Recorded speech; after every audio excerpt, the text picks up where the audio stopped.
আমরা নাগরকোট থেকে ভক্তপুরের উদ্দেশ্যে বের হয়েছি। এই যে এই ডিলাক্স গাড়িতে ট্যুর অ্যান্ড ট্রাভেলস, তার কিছুক্ষণ পরেই ছেড়ে যাবে ভক্তপুরের উদ্দেশ্যে। আর আপনারা আসার সময় গতদিন দৃশ্যগুলো দেখেছেন, আসার দৃশ্য তো দেখেছেনই, একই ব্যাপার। গতকালকে আমরা আপ হিলে উঠেছি, আজকে আমরা ডাউন হিলে চলে যাব।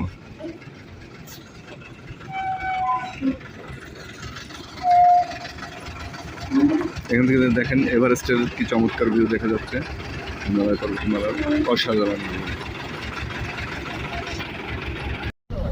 যে আমাদের গাড়ি ছেড়ে দিয়েছে, আমরা ওই যে উপরের আপ হিল থেকে আস্তে আস্তে ঘুরে ঘুরে নিচের ডাউন হিলের দিকে চলে যাচ্ছি।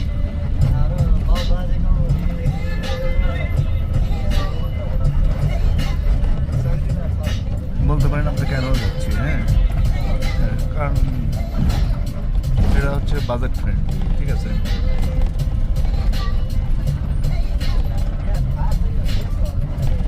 আমাদের 100 যে এখানে 100 টাকা লাগবে, সেই জায়গায় আসলে 2000 টাকা ভাড়া দেওয়ার কোনো মানে হয়। এবং এগুলো করবে, আমরা প্রথম দিন অনেক লস করেছি।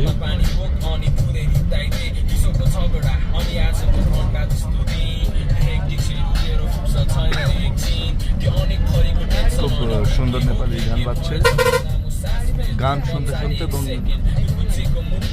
চারপাশের প্রাকৃতিক সৌন্দর্য